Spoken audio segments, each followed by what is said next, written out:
We will talking about the next part that from the general concept of subsequent investigation. We will be talking how can we make the borehole, or the other topic that how can we collect the sample. What is the advantage of and disadvantage of several kind of methods to collect the soil sample in the borehole. The really easy method, the first one for collect the soil from the borehole is so-called test pit or open cut. The meaning of test pit or open cut is that if you would like to see what's going on about your soil, you can make a hole. Something like this, you make the hole and you can see by your eyes. You can see by your eyes, you can see the color of the soil is the brown, is the gray, and brown. They have several kind of layer according to the depth of soil. And so on. If you would like to make sophisticated the open cut method, you have to cut the soil into something like this. Maybe cut into the square box, something like this, and you can collect a lot of sample from your borehole. You can collect the sample from your borehole. You collect into the cylindrical shape. You can collect the sample into the square shape and you cut it.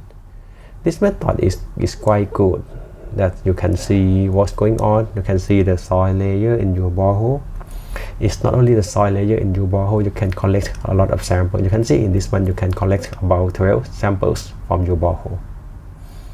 The limitation of this one, the first one is that you can use only in the shallow depth. What is shallow depth? Cannot use the depth of this method, should not more than 6 meters. If more than 6 meters, I think it's, if using this method more than 6 meters, it means it's quite expensive to conduct. For the sample collection of this borehole, you can use this kind of method. Firstly, you push your tube or your cylindrical tube into your soil, and after that you cut the soil around. You cut the soil around the sample, and you cut the soil at the bottom of your box. And after that you can remove the soil from the box, and you seal this one with the wax to prevent the moisture loss. So this one is quite easy method to collect the sample. I have some experience also. If I have a site that maybe is really far in the forest, really far from the town, if you would like to collect the sample immediately, I somehow use this method to collect my soil sample from the site. I can push my tube by using the backhoe to push it, and I can send the soil to the office immediately. I have one project, they have landslide very far from Bangkok in Mae Hong Son area. I would like to collect the soil sample immediately. I can use this one. If I let my team come from Bangkok to Mae Hong Son, I think it spend a lot of time, really long time to transport the soil, maybe 3 or 4 days to finish. But this one can finish immediately. Maybe tomorrow I can get the soil sample. I can test anything in the lab. I can see what's going on about my soil. I can see the color. I can conduct some strength test of the soil. And this method, if you collect the soil with a big sample, the quality of the sample is quite good compared to the small sample. The really popular method for subsequent investigation is so-called the borehole method. We collect the soil from the site by, firstly we have to make the borehole, and we collect the sample to test in the lab. The sample is something like this. In the sample you can see what's going on about your soil. If you're talking about the time, this method, I think it spent a quite long time to make a borehole, maybe about 2 days. Sample in the lab maybe about, I think, a week. Making a report maybe 2 or 3 days. So that means if you use this method, it spend maybe about 2 weeks. to finish. The first one is that if before we conduct any kind of borehole, we will have the question, how many boreholes we need in the site? Because if you put a lot of borehole in the site, you have spent a lot of money. And the other one is that, what is the depth of the borehole?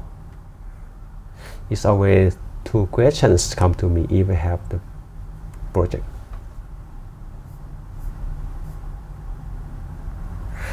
If before we talking about how many boreholes we need to construct, they have some phrase or some sentence in the textbook said from Tomlinson. They said you pay for the boring whether you have them or not.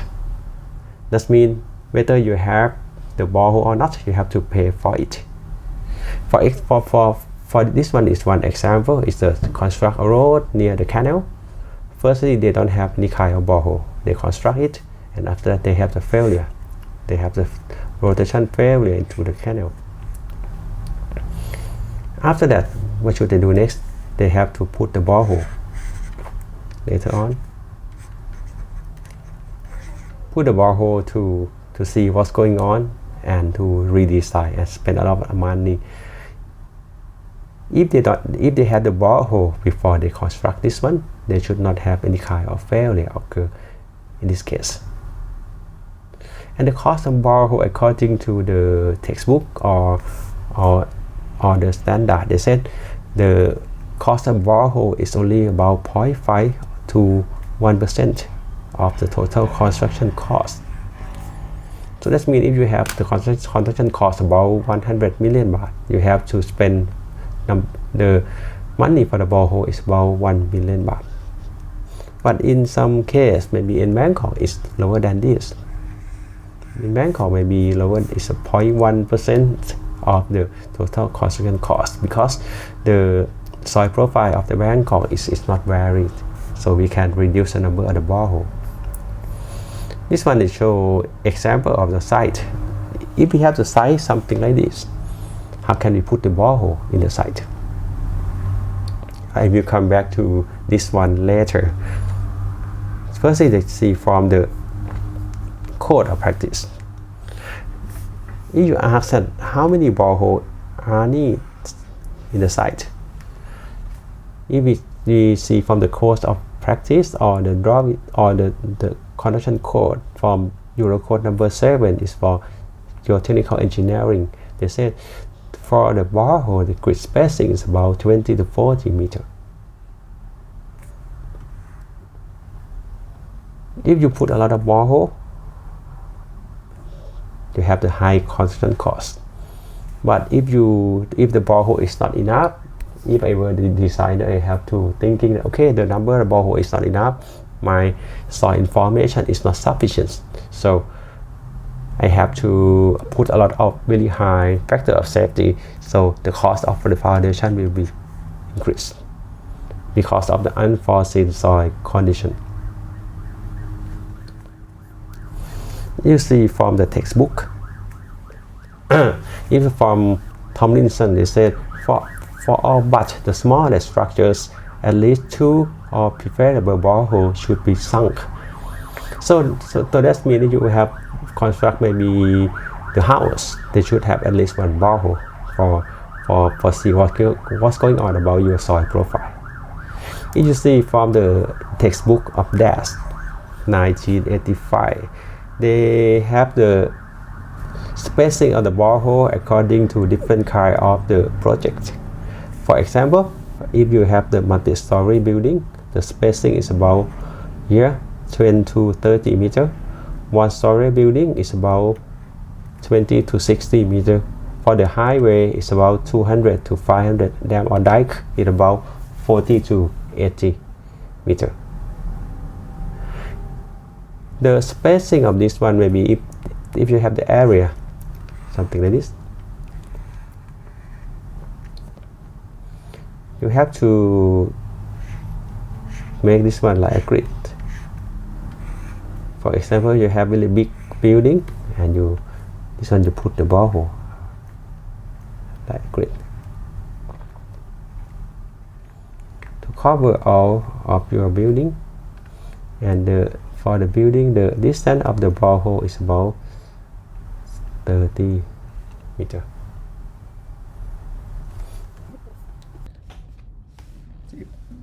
If we would like to see the spacing of the borehole according to code of practice, we can see the Euro Code 1997. They in the Annex B.3, they have the details about how can we specify the number of the borehole, such as the high-rise building, the grid pattern with points at about 15 meter to 40 meter distance. The large area structure, the grid pattern is required with point at not more than 60 meter distance. You can see that if the large area, the required number of the borehole is lower than the small area of the building. It's about 40, increase to be 60.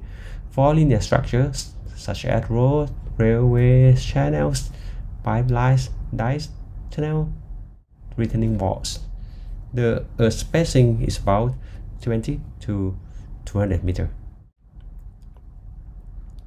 With really high range, the special structures such as bridge, stack, machine foundations, they said about 2 or 6 investigation points per foundation. For dam, weir is about 25 to 75 distance along relevant sections. So you will decide according to the code of practice to choose stick with this kind of the number of the borehole. In some case, if the number of the borehole is lower than this, that means you decide is under code or it's not enough according to code. Maybe if they have the problem later, maybe if somebody would like to sue to you, that your number of the borehole is not according to the code of practice, maybe you have to lose a lot of money in the court. So please be careful about this case. I will give you some of the project and let you to specify the number of the borehole. You will understand the number of the borehole later. According to the depth of the borehole, according to the depth of the borehole, if you have the such as you have the maybe you have the ground surface and you have the foundation, put it on your soil, the stress will transfer to your soil. Starting near the ground surface, maybe apply here is about 100. Near the ground surface maybe reduced to be 80, to be 40, to be 10, and last one maybe 5. The number of borehole should be something like this.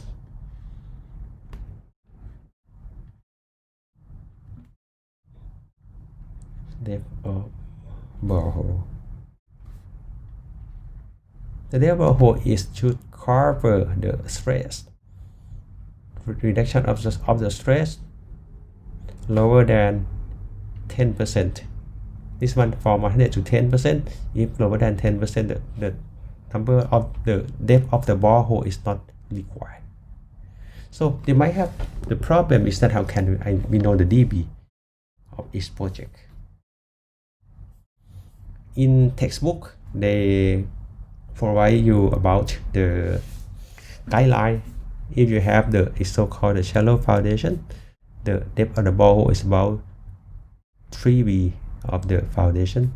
If you have rough foundation is about foundation that will be supporting about the silo, so the depth should be more than B or width of the foundation. This one, you have the groove of the shallow foundation, the depth should about 1.5 B or more than this. If you have the pi foundation, the depth of the borehole is about 0.5 B, something like this. So this one is the according to the textbook. According to the Euro Code, you have to firstly you have to know the df. Df is the diameter of your pie at the pie tip, and it is df, diameter of your pie at the pie tip. And you have the bg. Bg is the, if you have the pie group, the bg is the width of your foundation. Firstly, they said the set A here should be higher than 3 times of the df. So that means if you have the pie diameter about 1 meter, the set A here, it should be about 3 meter. And so on. If you have the pie group, here is the BG, the depth of the borehole should extend, okay, should extend below the pie tip more than the width of the pie group. So this one is the code of practice according to the Euro code.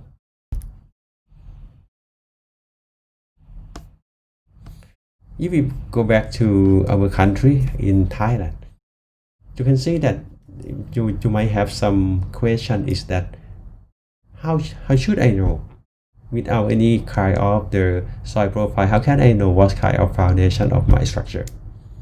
Actually, my answer is that I don't know. So that means the way to select the depth of the borehole in Thailand, actually we have 2 choices. The first one is we have the first choice is about 30 meter, and we have the second choice is about 60 meter. 30 meter is about the cost of construction, or the cost per borehole in Thailand is about, okay, for 60 meter the cost per borehole here is about, I think about 6. Maybe you have some question is that if you have the depth of the borehole lower than 30 meter, what's going on? The cost per borehole is actually is not significantly less than this, because we have the fixed cost for making the borehole, such as the transportation cost. We have the other fixed cost also to hire some of the foreman to supervision the making the borehole. So in Thailand we have selected this and that. For example, if you think that your foundation is shallow foundation, you can select that the depth of the borehole is about 30 meter. If you have your pie foundation, maybe you have select the borehole more than this. I will show you one of the example later. But even though you select the depth of the borehole is about 30 to 60 meter, you have to check with the code also. Everything should conform with code and conform with the textbook. How can we make the borehole? First, the really easy method is so-called hand tool. Hand tool, that means you have the cutting head and have the fire auger here. After that, you cut the soil into the required depth. After that, you remove your fire auger and you insert. This one is a sampling tube to collect the sample at a certain depth that you want. You remove the auger first and you insert the sampling tube to obtain the sample. The problem is that the depth of this method can do only for the shallow depth, because if you make this one for the really deep, it's quite difficult to rotate and to cut the soil by using the hand. And the other problem is that this one you make the borehole something like this. Firstly, you install your probe, you cut it. When you remove and you try to insert the tube to collect the sample, they might have the borehole is always fail. Even I have some experience in soft clay. I try to using the hand tool to make the borehole in Bang Khun Chien area. I think it's quite impossible to making the borehole in that area, because the soil condition in Bang Khun Chien campus area is quite soft.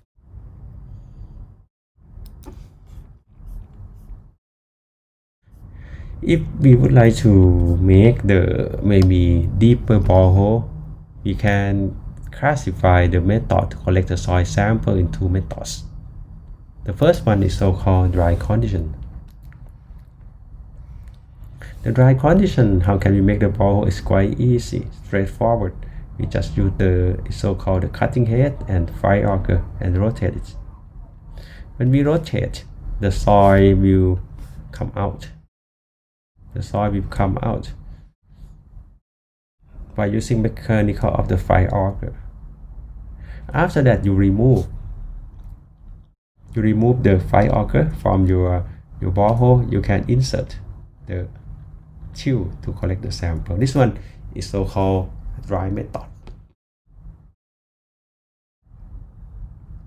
If you found that your groundwater level is really high. If your groundwater level is really high, you have to change the method to collect the sample by using a so-called wet condition, using the wash boring. The wash boring is something like this. Instead of you use the fire auger to transport your soil into the ground surface, you inject the water into the nozzle and you rotate your cutting head or cutting bit.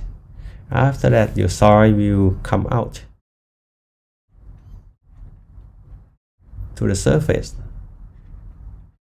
It's what? How can your soil come out? The soil come out, the soil that you cut and mix with the water is come out to the surface by transportation of the water around here. This one is so-called wet borehole.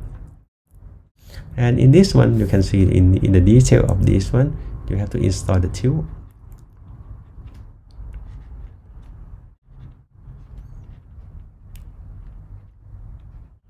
You have to install the tube to protect.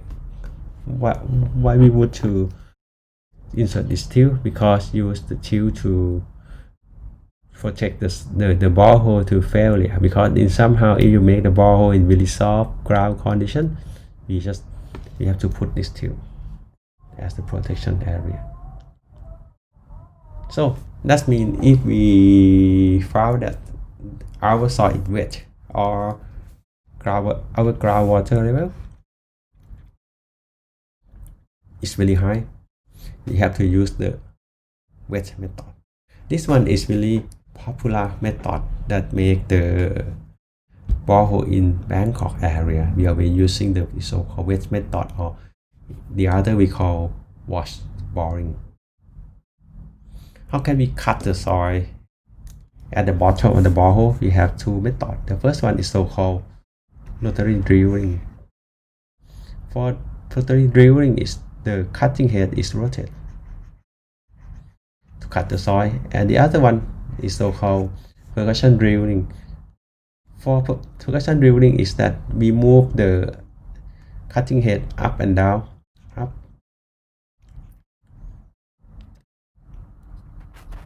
and down. When we move our cutting head up and down, it can break the soil at the bottom of the borehole. If we can make the soil bottom of the hole, the soil will break through and mix into the water. After that, we can transport the soil into the ground surface. The method for cutting the soil from the top of the borehole, we have two methods. The first one is so-called rotary drilling. Rotary drilling is that the cutting head will rotate to cut the soil, and the soil is transported to the ground by the water. The other way to cut the soil, we're using the percussion drilling. The percussion is that we just move this cable up and down, up and down, up and down, and the cutting head will move up and down, and when the cutting head move up and down, they can break the soil around this area. So you can see that if you use the percussion drilling, the speed for making borehole is very fast. But the problem is that if you have using the percussion drilling, it will create a lot of disturb area.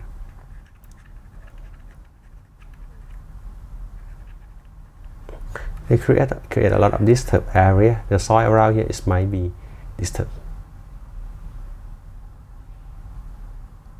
We try to maybe make the conclusion of the how we can be making a borehole. The first one is we talking about this one already. It's about we use the so-called dry condition, and the other one is so-called wet condition. We use the wash boring, and this one is the dry condition. We use the fire auger to rotate, and the soil will come out to the ground surface. And you should have the machine to apply some torque to rotate cutting bit to cut the soil.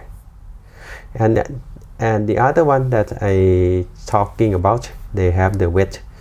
That means they should have the water bath, and we pump the water from this bath and inject to your soil. The soil will come out into this one.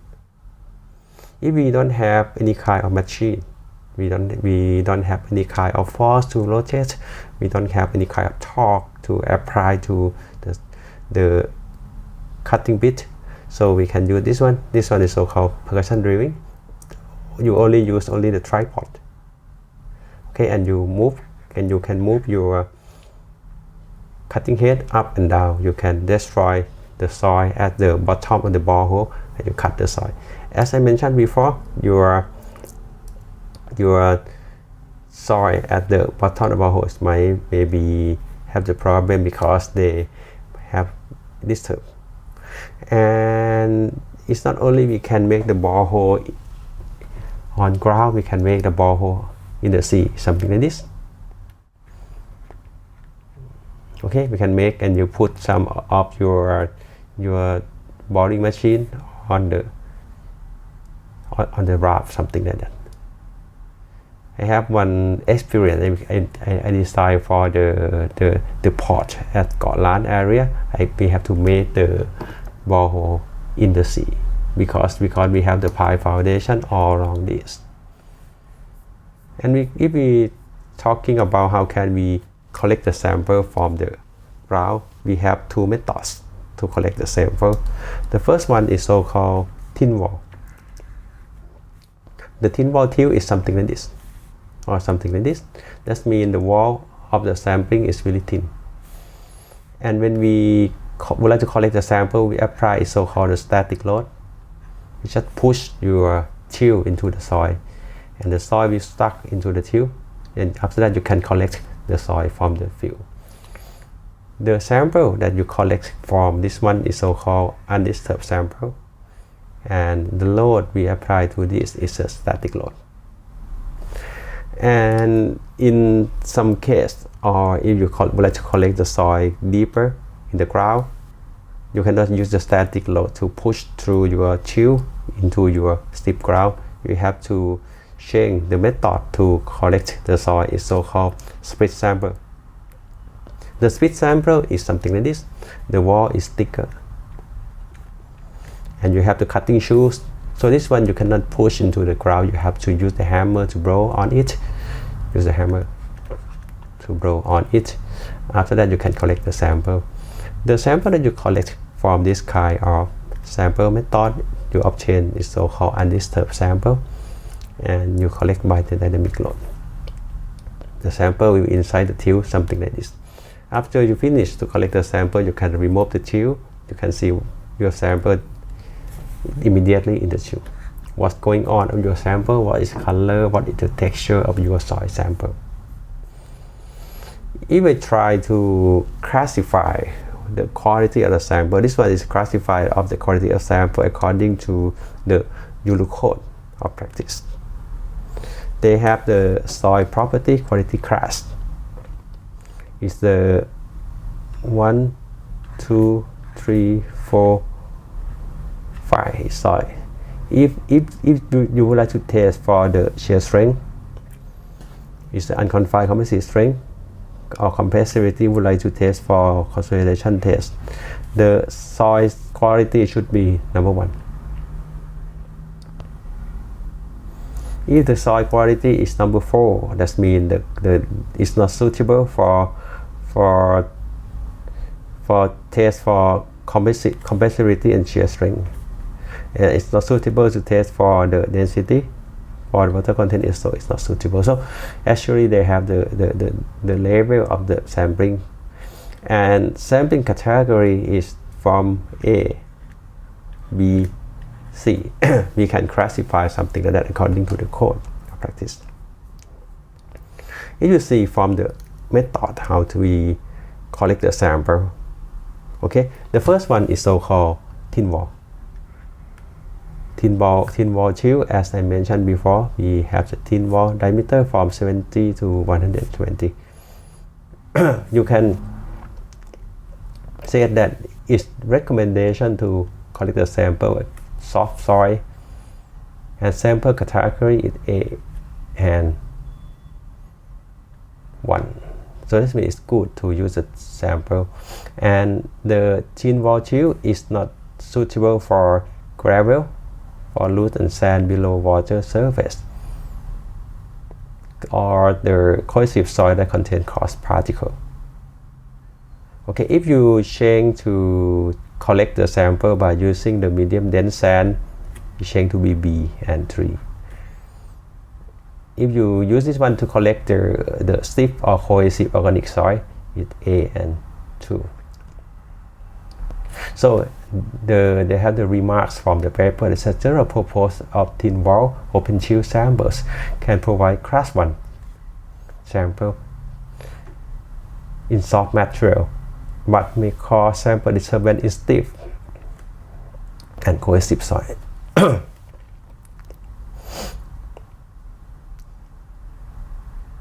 Okay, so if we go to the split sample is this one. It's the SPT. In Thailand, we use only 2 methods. Actually, in UK, we have the other method. Diameter is really small, 35. They collect the sample. It's not static load. They collect the sample by using the dynamic driving. It's unusable to, it cannot collect sample of the gravel, or gravel. That means the soil really large particle. Recommend use in sand, silt, clay, and the sample category is B and quality class is 4. That means if quality class is 4, that means if you use the thick wall sample, that means you can test only what? Can test only the particle size. For the water content, density and compressibility is no, cannot test. We can test also, but the quality is not good and not reliable to use.